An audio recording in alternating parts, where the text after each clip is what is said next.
আমার বাপ যেদিন মারা যায়, বাপের মৃতদেহ সামনে থুয়ে শোকলিক আমি কষ্ণ। আমার বাপ যার কাছ থেকে টাকা ধার লিছে বা যাই যাই টাকা পায়, শোকলি আমার কাছে জানাবেন, আমি শোকলি ঋণ শোধ করে দেবো। এই কথা শোনার সাথে সাথে আমার বোন হাত ঝাঁকি দিয়ে হলো, ভাই তুই শোধ করবো কেঙ্গা করে? তুই তো আজ 5 বছর ধরে চাকরি নাই, বেকার থাকে, এতগুলা টাকা তুই কেঙ্গা করে শোধ করবো? বুনক আমি আস্তে আস্তে অভয় দিয়ে কোনো চিন্তা করিস না বোন, বাপের সব ঋণ আমি শোধ করে দেবো, 1 টাকাও ব্যাংকে থমো না। পরের দিন সকালে ঘুমোর থেকে উঠতে না উঠতেই দরজা খুলে দেখি বারান্দার 4-5 জন লোক বসে আছে, পাওনাদার। দেখে আমার গাও ঘামে উঠলো। অকেরে কি কমো, আমার মুখের ভাষা আসলো না। রাতটা ঠিক মতো পার হবার দেয়নি, আসে হাজির।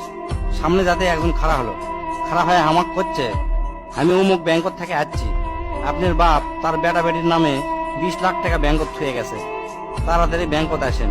বাদ বাকি 4-5 জন যারা আছে তারা শোকলি করছে, আমাকে সমিতিতে আপনার বাপ 20 টাকা করে জমা করেছিল, আরেকজন করছে 50 টাকা করে জমা করেছিল, আরেকজন করছে 100 টাকা করে জমা করেছিল। এলে টাকা নেওয়ার জন্য আমাকে সমিতি অফিসে আসেন।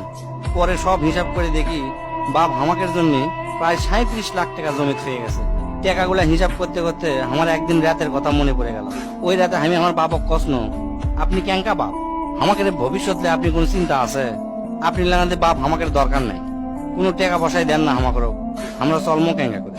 বাপ তখন মুস্কি হাসে কষলো, আমি আমার সাধ্য মতোই চেষ্টা করেছি, সময় হলে সব বুঝবার পারবো। সেই দিন ওই বাপের মুস্কি হাসে আমি বুঝবার পারিনি। সেই দিন রাত ঠিকই আছে, কিন্তু বাপটা আমার নাই। মাঝে মাঝে রাতের বেলা আকাশের দিকে তাকে কই, বাবা আজ পর্যন্ত তোমাকে বুঝতে পারলাম না, তোমার উপর খালি রাগই করে গেছি, কিন্তু তোমাকে জোরে ধরে কোনোদিন আই লাভ ইউ করতে পারলাম না। আজ বুঝিচ্ছি, কৃষক তুমি 1 শার্ট পরে 3 বছর পার করেছিলা, কৃষক তুমি 1 স্যান্ডেল 32 বার সেলাই করেছিলা, তোমার কাছে ক্ষমা চাওয়ার সময়টাও দিলা না। আমাকে তুমি মাফ করে দিও আব্বা, জীবনে তোমার সাথে অনেক বেয়াদবি করছি। তার কয়েকদিন পর খোঁজলে দেখি আমার বাপ কারো কাছে 1 টাকাও বাকি করেনি, 1 টাকাও ঋণ করেনি, বরঞ্চ অনেক মানুষক টাকা ধার দিছে, তারা এসে দিয়ে গেছে। তাই তোর হাত পাও ধরে কই, দোস্তরা তোকে বাপ অনেকেই বেঁচে আছে, বাপের সাথে কোনোদিন বেয়াদবি করবো না। বাপ যে কি ভালোবাসে এখন বুঝবো না, পরে বুঝবো দোস্তরা।